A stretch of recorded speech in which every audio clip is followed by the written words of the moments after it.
მიშა გამარჯობა, მოკლედ სტუმარ შეუთანხმდი. შესანიშნავია. ესე იგი დაგთანხმდა? კი, დამთანხმდა და თან იცი ვინ არის? იმ დღეს რო ვიხსენებდი, აი იმის შვილია. ო, რა კარგია. ესე იგი ვიწყებთ. ჩათვალე რომ დავიწყებთ. ძველი ტელეფონი. ძველი ხმები. ძველი გემო. ძველი ფერი. ძველი სურნელი. ძველი ჰანგები. და აწმყოზე მომართული ძველი რადიო. ყოველ შაბათს 11-დან 17 საათამდე. ძველი რადიო. ნინო მეუნარგიასა და მიხეილ ნიმინოშვილთან ერთად.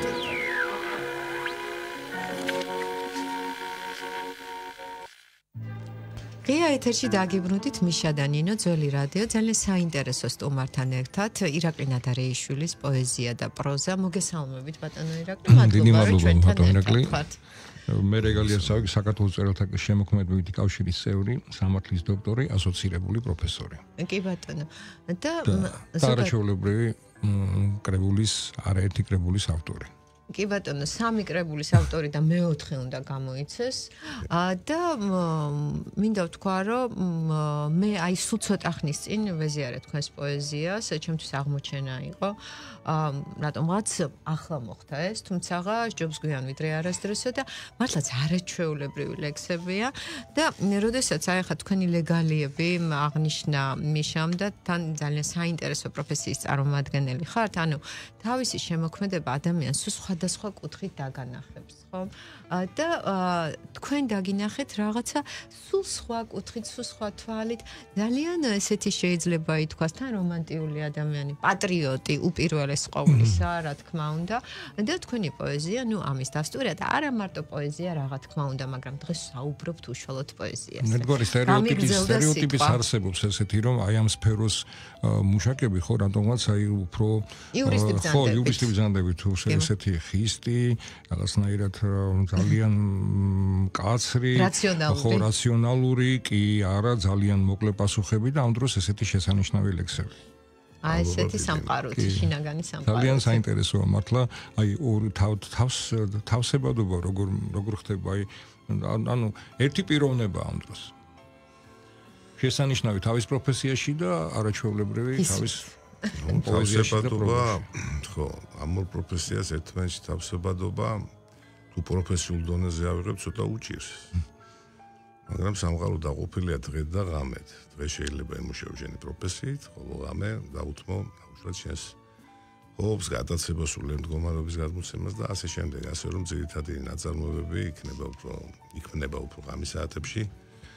შესაბამისად, დღის საათები ეთმობა ჩემს პროფესიულ სამსახურს. კი ბატონო, და რაც შეეხება ირაკლი ნადარეიშვილს, პოეტს და პროზაიკოს, სანამ ეთერში შემოვიდოდით, მე დაგისვით კითხვა და თქვენ მიპასუხეთ, რომ ბავშვობიდან, ახალგაზრდობიდან წერდით, თუმცა ის ძველი ნაწერები აღარ არის შენახული, როგორც ახალგაზრდებს ჩვევიათ, გადაყრიან ხოლმე. თუმცა ძალიან საინტერესო ისტორია უძღვის წინ თქვენი პირველი კრებულის გამოცემას და თუ შეიძლება გვიამბეთ.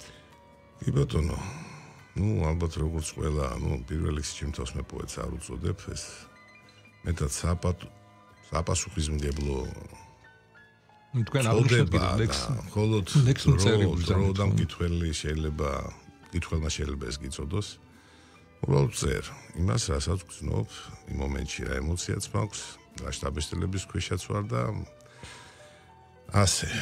რაც შეეხება ისტორიას, ნამდვილად სკოლის ასაკიდან რაღაცას ჩემთვის ასე ვთქვა, წვალობდი.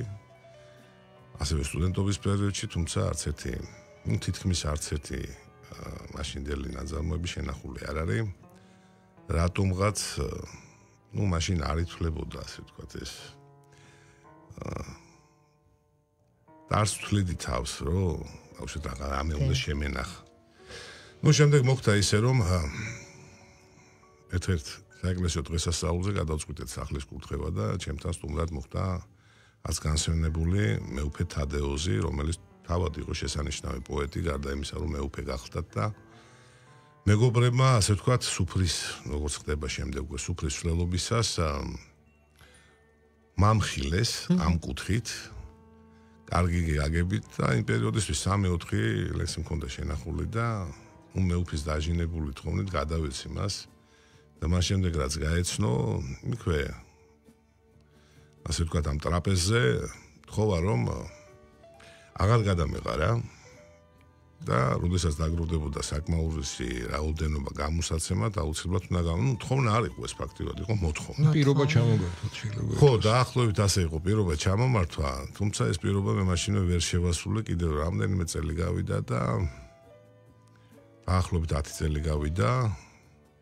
შემდეგ ერთ დღეს შევიტყვი რომ მეუფე გარდაიცვალა. და სწორედ ის მომენტი გამახსენდა და შესაბამისად გადავწყვიტე მიცემული პირობის შესრულება და პირველი კრებული 2019 წელს გამოიცა. ფაქტიურად სწორედ მეუფეს სიტყვებიდან და ჩამორთვეული პირობიდან გამომდინარე. მას მე უკვე რაღაც დამიმალავს და უკვე გავსაჯაროვდი ასე ვთქვათ. კი ბატონო. და ძალიან კარგი. და აქვე უნდა აღნიშნოთ რომ 6 პრემიის მფლობელი ხართ, აქედან 5 პროზაში, ხო? დიახ. უფრო დავიკონკრეტოთ. ხო, ნუ ახლა სხვადასხვა ძალიან პრემიები, ანუ მას შემდეგ რა წერილთა კავშირში ასე ვთქვათ, გავწევრიანდი, გადავწყვიტე რომ მხოლოდ ის რომ შენ რაღაცას წერ მოგეწონება და შეინახავ, ეს შეიძლება ბევრს არაფერს არ ნიშნავს.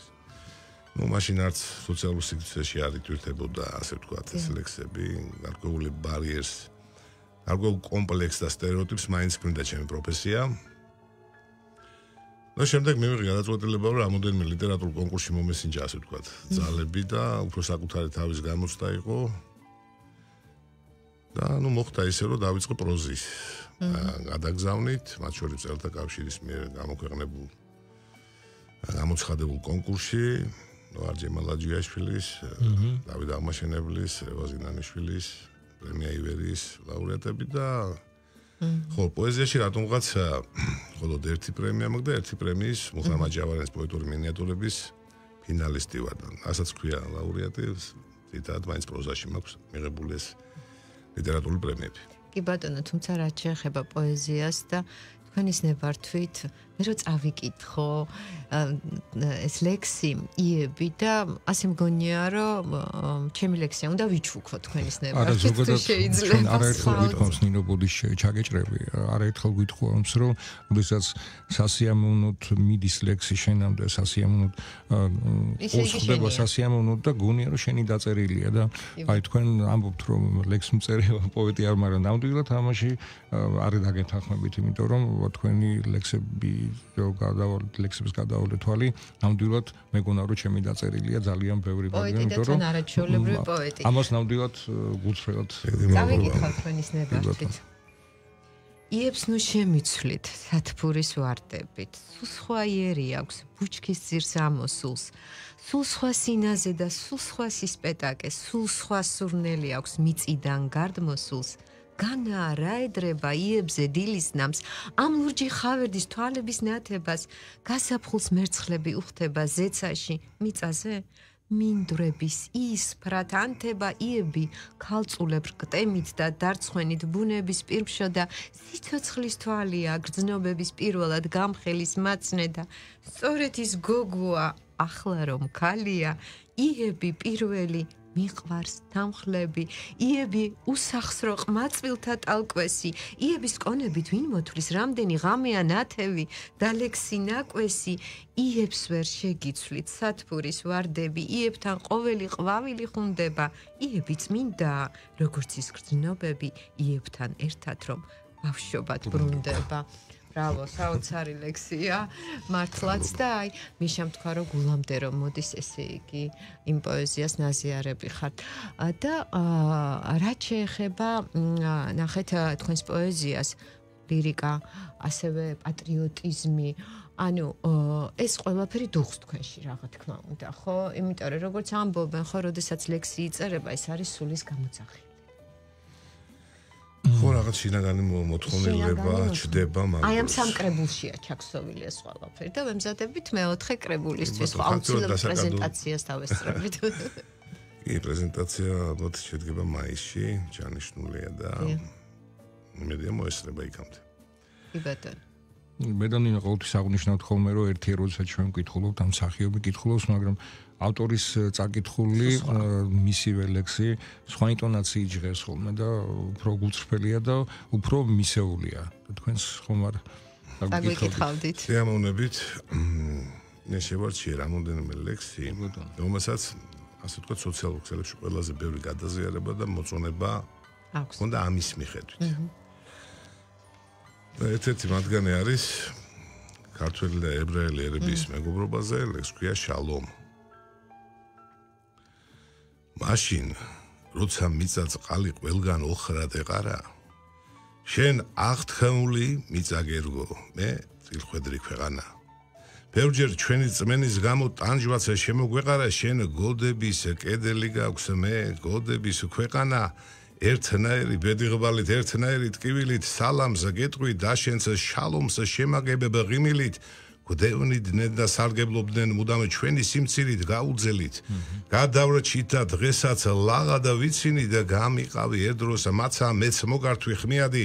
იმ დროიდან ვერ ჩამოწვა ორეს შორის წვდიადი ერთმანეთის ჭირო ვარამზე არ უყოფილვართ დუმარი ძმად მოხვედი. ძმად მიგიღე ვერ დაგარქვი სტუმარი შენ.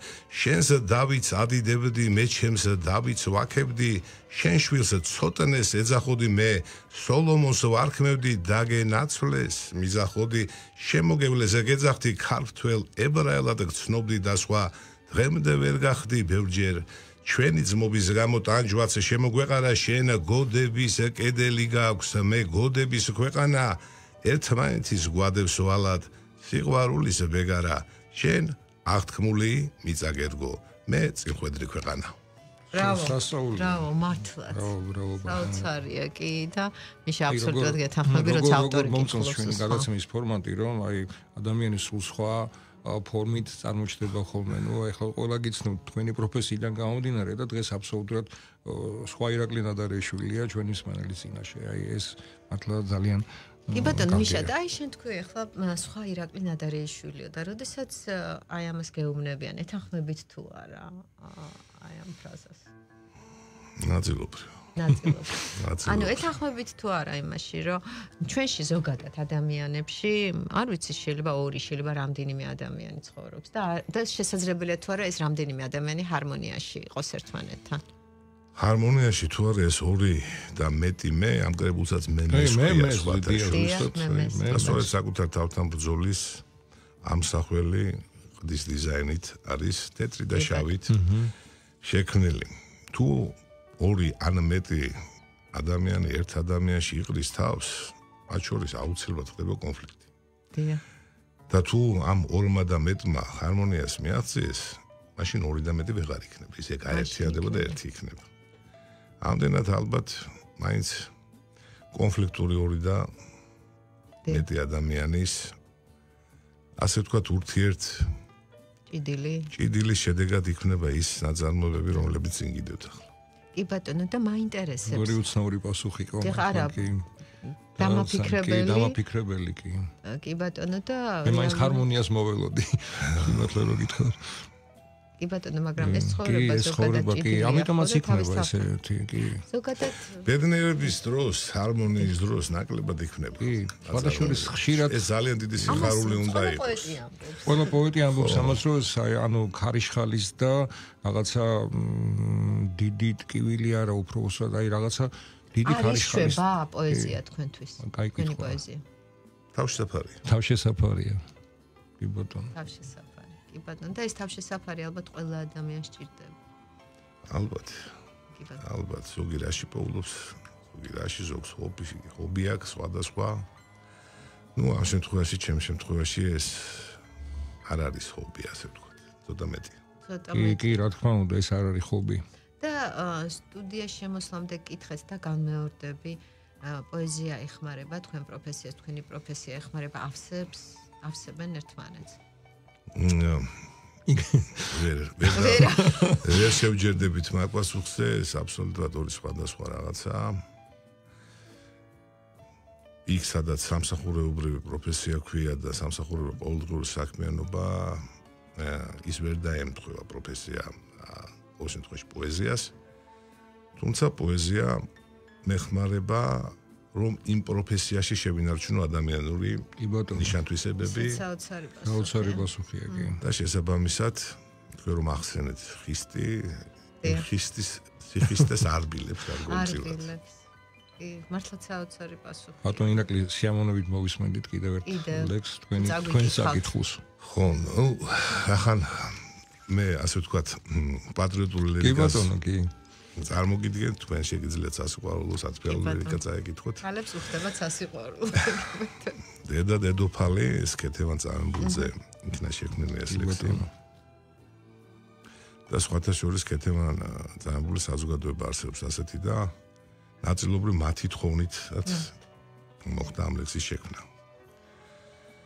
საკმევლის სუნი დგას შირაზის სასახლეში, დაძით შემოსილან კახთ მეფის დარბაზები. ქალი დგას კიბეზე 64-ის ასასვლელში. ძაღლივით აყმულდნენ სპარსული ავაზები ღმერთო, აღმოხდება პადარე ამბროზიოს, ნუ თუ ასეთია ყველა გურჯი ქალი ძალაც აღარ ყოფნის ჯვარი ამოსრიოს.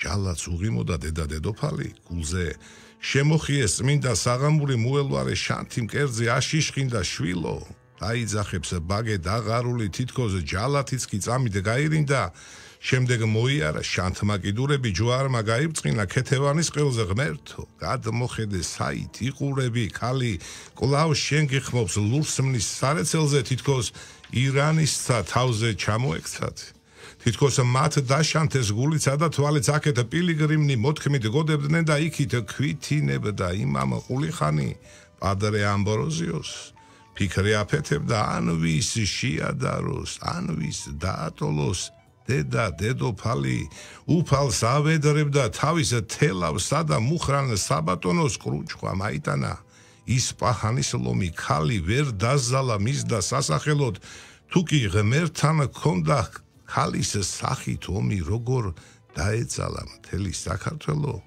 შირას საკმეველის სუნი მოეფინა ხედარს შეყმოდნენ გულქვა ავაზები დედა დედოფალის სულის დასახვედრად უფალს მოეკაზმა ეცის დარბაზები საოცარი აი კადრებად გაიელვა ჩემ თვალწინ ისტორიამ და ამ ლექსში არის მთელი ისტორია ძალიან დიდი მადლობა არა არ გემშვიდობებით ამ ლექსისთვის დიდი მადლობა მართლაც აი სულ რაღაცა დამაჟრიალა ესეთი ლექსია აი ჩემს განცდას გიზიარებთ და როდესაც საუბარი როგორი სრული იყო აი ყველაფერი იყო და როგორი აბსოლუტურად გამომხატველი ყველაფრისა და ზოგადად პოეზიაზე როდის არის საუბარი და ბევრი პოეტისგან გაგვიგია რომ ანუ მუზა როდის მოვა კაცმა არ იცის რომ ანუ არის რომ შეიძლება ქუჩაში მიდიხარ და რაღაცა უცებ ფრაზა მოვიდა და რომ არ დაიკარგოს ეკარგებათ ხოლმე პოეტებს ფრაზები კი და ძალიან კარგი ფრაზები იკარგება და აი კარგი ფრაზა რომ არ დაგეკარგოთ თუნდაც დღის მანძილზე როდესაც სამსახურში ხართ აი მომენტში რას აკეთებთ შეიძლება არ იყოს ის დავუშვათ გარემო რომ ჩაინიშნოთ რაღაც ყოფილა მსგავსი დიახ, ეთანხმებით ყოფილა ეს ფრაზები რაღაც აგეკვიატებ. ხდება დღის მანძილზე რაიმე ალეგორიული შედარება. ან უბრალოდ რაღაც სურათი ქუჩაში მიდიხარ და რაღაცას ნახავ და რაღაც სიტყვებს ეძებ და უცებ რაღაცას დაარქმევ სახელს ასე ვიტყვი. ნუ თუ მაშინვე ჩაიწერ ხომ კარგი თუ დღის ბოლომდე მიყვება ცეპირად ესაც კარგი და ნუ თუ არა და ჩათვალეთ კარგება ესეთ. თუმცა ხო და აი მე იმ ჩანიშნულ თუ მოასწარით და მოინიშნეთ ის ფრაზა მე გაგრძელება მოყვება თუ და დარჩენილა ფრაზებად მოყვება აი მინდა გითხრათ რომ რამოდენიმე ლექსი მაგალითად შექმნა უშუალოდ სურათის მიხედვით ნახატი ტილოს მიხედვით აქვს შექმნილი როდესაც ვათვალიერებდი ნამუშევარს და თვითონ ესეთი მხატვრის ამუშევარმა მოიტანა ლექსი. ასეთი რამ ვერ დაგეკარგება. აი. იმიტომ რომ ტილოს ყოველთვის გადაავლებ, თვალს და გაიხსენებ, მაგრამ აი ესეთი ყალებში ფრინავი ფრაზები იკარგება რა თქმა უნდა. ისე სხვათა შორის ჩვენ ყავდა მხატვრები, რომლებიც პირიქით ამბობდნენ, კარგი წაკითხული ლექსის შემდეგ იქნებოდა ძალიან რაღაცა აღმოფრენით სავსეტი კავშირშია რა თქმა უნდა და რაც შეეხება პროზას ისე მინდა მივუბრუნდეთ, ანუ თქვენი წერის მანერა, ანუ როგორ წერთ, რას წერთ? ნუ ძირითადად წერ სხვადასხვა დიალექტზე. როგორც დასავლეთ საქართველოს კილოგავზე, ისე აღმოსავლურზე. თითქმის ყველა ნაწარმოების შეეხება პროზას თუ პოეზიას არის რეალური ისტორიები. აი ამაში შეიძლება დამეხმარა ჩემი პროფესია. ან უშუალოდ რაც მე გადახდენია, ან ჩემს მეგობრს გადახდენია, ან უბრალოდ მსმენია ეს ისტორია.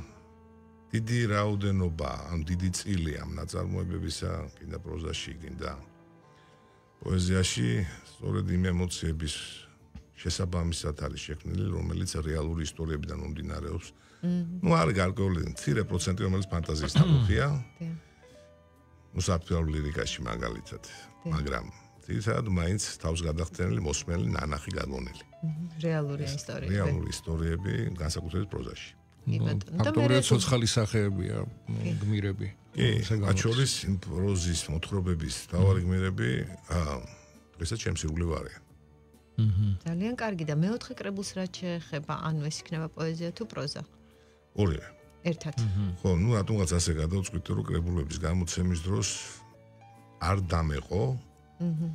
და დაუშვათ წლების მიხედვით შექმნილი ნაწარმოებები იყრის თავს, როგორც პროზა, ისე პოეზიის. ახლა თქვენს წინ რაც დევს ეს კრებულში, ეს კრებულიც ასეა აწყობილი, ნაწილი პროზა, ნაწილი პოეზია და შემდგომი კრებულიც ასეთი კომპლექტაციის იქნება ფაქტიურად. კი ბატონო, ძალიან მომწონს. მემეს მართლაც. ამით ყველაფერი ნათქვამი. კი, ანუ ფაქტობრივად ის არის, რაც ჩვენ შეკითხვას დავსვით. ბატონო ირაკლიცით ასეთ შეკითხვა მინდა დავსვა, ანუ ამ ლექსებიდან ქონიათ შემოთავაზება, ანუ თქვენი Facebook გვერდი ძალიან ბევრი მნახველი ყავს, ძალიან პოპულარულია. არა, გაზიარებები ძალიან ბევრია. იყო შემოთავაზება, რომ დავუშვათ მელოდია შეექმნა თქვენ ლექსებზე. არის შექმნილი. არის, ხო, შექმნილია მართლა? კი, რამდენიმე სიმღერა აქვს. ორი აქვს უფრო სწორედ რამოდენიმე ლექსი აწყობილი აჩიალავიძეს, ერთ-ერთ მათგანს 4 მილიონზე მეტი ნახვა აქვს. რას ლაპარაკობთ? და ჩვენ არ ვიცით. და ქვია წამოვიოცნებოთ იმ სიმღერას. წამოვიოცნებოთ ეს სიმღერა, ანუ ტექსტი თქვენია. ორი ლექსის კომბინაციით არის შექმნილი.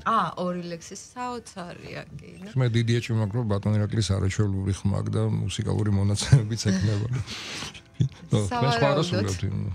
ახლა ეს სუფრაზე მეგობრების რეჟი. შესაძლებელია. კი ბატონო, ხმის ტემბრი გაქვთ ისეთი და მე მგონი გვაქვს დრო კიდე რომ წავიკითხოთ. თვითონ რომ წაიკითხოს. წავიკითხო მე თუ შენ წაიკითხო. არა, მე არ წავიკითხავ, მე მიჩვენია რომ ვისი ამბობ, კი, თქვენ გისმენთ. თქვენის ნებართვით ახლა შენ ხატავ? კი ბატონო. კი ბატონო. ახლა შენ ხატავ უხეო ტყეებს, მთას უფერდობოს უთოლო მყინვარს. ხატავ ქოხს, სადაც დაითვლი დღეებს და სადაც ვერმინ გიხილავს მტირალს. მოლბერძე თხაპნის სევდისფერ ფერებს, წუხელ რომ მქონდა წარსული სიზმრებს, გრძნობს იმარტოვე ქოხის სარკმლიდან, როგორ მშვიდად და მაცდურად გიმზერს. ახლა შენ ხატავ ნისვრისფერ დღეებს, დღითი დღე უფრო ხშირად რომ გსტუმრობს, ხატავ მინდორზე უფოთლო ხეებს, დასახურავს მოდებულ სუროს. სახლდები შიგ და უეცრად ხვდები, რომ ფუნჯზე ტოვებს სულის ნაწილებს, შენ კი ამ ტილოსა ნაწილი ხდები, რომელსაც არ ვის გაუნაწილებ. აჯერებ თავს, რომ არავინ გინდა, რომ ეს სამყარო დახატე შენთვის და გზნობა ის, რაც არ გამოვლინდა მარტო სულობად ამ ნახატს ერთვის. გწამს სიმარტოვებს, რომ თავად მართავ და თავ შესაფარს ამ ქოხში ჰპოვებ, თუმცა კვლავ ფერად ყვავილებს ხატავ და ქოხის კარსაც შეღებულ სტოვებ. ფინალი არის, არ ველოდებოდი. იმედი არ კვდება მართლაც ასე. მელოდიაც და ხატოვანებაც ყველაფერი თვალწინ წარმოგიდგება, საოცარია ბატონო. კი ბატონო, და ზოგადად თანამედროვე პოეზიასაც და პროზაზეც მინდა კითხოთ. ჩვენი მთავრობის წარმომადგენლები ვართ, რომლებიც ნაზიარები და არა მარტო ჩვენ, ქართულ პოეზიას, პროზას, რა თქმა უნდა, მსოფლიო პოეზიას ისე არ გადიოდა დღე და მე მგონი არ ვიძინებდით წიგნი რომელიც აგვეკითხა ხო მაშინ ინტერნეტ სივრცე არ არსებობდა და ვკითხულობდით და აი რა სიტყვით ნაკვები ვართ მოკლედ ამ პოეზიით და პროზით და დღევანდელობაზე რა სიტყვით თანამედროვე პოეტებზე თქვენ როგორც არა აი როგორც მკითხველი რა სიტყვით მკითხველის კლება სახეზეა ალბათ 21 საუკუნე მაღალ ტექნოლოგიებმა, ციფრულმა სივრცეem, ტელევიზია, რა ვიცი, ინტერნეტმა თავისი კვალი დაადო. წიგნის მომხმარებელმა მნიშვნელოვნად იკლო. ანუ თქვენ კვლევას ჩაატარეთ, ხო? დიახ, პატარა კვლევა მქონდა ჩაატარებული, ასე გამოკითხვის მეთოდოლოგიით და აღმოჩნდა, რომ წიგნის კითხველი არის 40+ თაობა. ნუ უფრო დაბალი თაობა ძირითადად ინტერნეტ სივრცის სოციალური ქსელების მეშვეობით თუ ეცნობა, მაგრამ ის აი თუნდაც უშუალოდ ჩემს Facebook ვერძზე თუ დააკვირდებით მომხმარებლებს ან მკითხველს, ერთგულ მკითხველს უწოდებ მას და კომენტარების მიხედვით ახალგაზრდა თაობა ნაკლებად არის. სამწუხაროდ, ნუ ალბათ რომაც მოიტანა ეს. ალბათ საბოლოო ჯამში წიგნის გამომცემლობა როგორც ბიზნესმა ვერ მოიკიდა ისე ფეხი, ვერ აეწყო ბიზნესის თანამედროვე მოთხოვნებს. რა თქმა უნდა, ბევრი გამომცემლობები არსებობს, რა თქმა უნდა, სულაგაური, ალიტრა, პარნასი და სხვაები, მაგრამ ტირაჟი, რაც შეეხება ტირაჟი, ძალიან, ბესტსელერი უნდა იყოს დაუშვათ. ისედაც გაყიდვაში გაპიარებული, მაინც უცხოელი ავტორების ბესტსელერებია, რომელსაც ასევე გამომცემლობები აპიარებენ. თვითონ ქართველი წერილების კლასიკოსებზე არ მაქვს ამ შემთხვევაში საუბარი. ქართველი მწერლების გამოცემული წიგნები ალბათ ნაკლებად გაყიდვადი, ნაკლებად მოთხოვნადია და მათ ნაკლებად იცნობს ახალგაზრდა მკითხველი. კი ბატონო, თუმცა იყო პერიოდი, როდესაც საერთოდ მკითხველი მოშორდა წიგნს, მაგრამ ახლა ნელ-ნელა უბრუნდება თქვენ აბსოლუტურად გეთანხმებით იმაში, რომ ნუ აი კვლევა ჩატარებულია ხო, რომ 40 ზემოთ. თუმცა ახალგაზრდების ნაწილი მიუბრუნდა წიგნს და რაც თავარია, პოეზია და პროზა, ხო, ძალიან ბევრი ახალგაზრდა კარგი პოეტი ყავს. კი ბატონო. არიან, ვიღაცაც ვიცნობ, ნუ ჩემს პატარა თაობას ასე რასაკობრივად სკოლაში რო გავავლოთ. არის რამოდენიმე კარგი წარმომადგენელი ნამდვილად შესანიშნავი ლექსები აქვს, მაგრამ ცოტა მესმის რასაც ამბობთ. დიახ. ანუ მე ვადარებ პროცენტულად. ყველაფერს თუ როგორ არის, მე შემიძლია დავასახელო კიდე ძალიან. მაგრამ ცოტა. მაგრამ ხარისხიანი ჯობს, რომ ხარისხია ხო, მაგრამ იყოს ბევრი და ხარისხიანი ის რატომაც არა. რა უშრიხოს და კიდევ სანამ კონკურენცია უნდა იყოს ნამდვილად. კონკურენცია ადვილია. ბევრი ბატონელი. აბსოლუტურად გეთანხმებით და კიდევ რაც კარგი პასუხი. და რაც შეეხება თქვენს ნაწარმოებებს, პროზაც და პოეზიაც შესულია 21 საუკუნის პროზა გამოიცა, ხო? კი ბატონო, არის ასეთი ლიტერატურული ჯგუფი, სოციალურ სივრცეში შეიქმნა ასეთი ჯგუფი. ბატონი თემურას ცერცვაძე ხელმძღვანელობს ამას და მან აიღო იტვირთა, ასე ვთქვათ, თავის თავზე, რომ პერიოდიკა შეექმნა 21 საუკუნის თანამედროვე პოეზიის და უკვე მესამე გამოცემა გამოსცა და შესაბამისად იქ შესაძლებელი არის ვნახოთ საკმაოდ ღირებული ან თქვენი პოეზია შესული. ჩემი შესული არა მარტო ჩემი. არა, ვიცი, თქვენი პოეზია, პროზა არა. არა, პოეზია არა. გამოსულია უკვე. უშუალოდ ასე ქვია 21 საუკუნის ქართული პოეზია გამოცემულია 3 ტომია გამოცემული. ძალიან კარგი. კი ბატონო და ბატონო ეკლი ჩვენთვის განკუთვნილი დრო ნელ-ნელა იწურება და ახლა ძალიან საინტერესო მოსაუბრე ხართ. ძალიან დიდი მადლობა რომ მოხვედით და ძალიან მოუხდა თქვენი სტუმრობა ჩვენს გადაცემას ნამდვილად და თუ არ შეწუხდებით კიდევ ერთხელ რა ერთი ლექსი რომ საგვიკითხოთ თქვენ. კი ბატონო.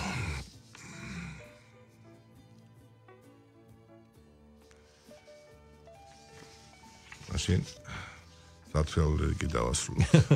რატომაც არა. ხები, ჩემი ხელით ავითალე. დავალარეთ დასხმული ფოთიალით, რადგან შენთან ერთად შემძლებოდა მაგ ცოდვილ მიწაზე ბოდიალი. არადა, ამბობდი მიყვარხარო. ჩემს თავს ფიცულობდი წარამარა გზნობის საუფლოში მიმყავხარო გზები, რა ეშმაკმა გაგვიყარა ჩემი სუნთქვა ხარო მარწმუნებდი.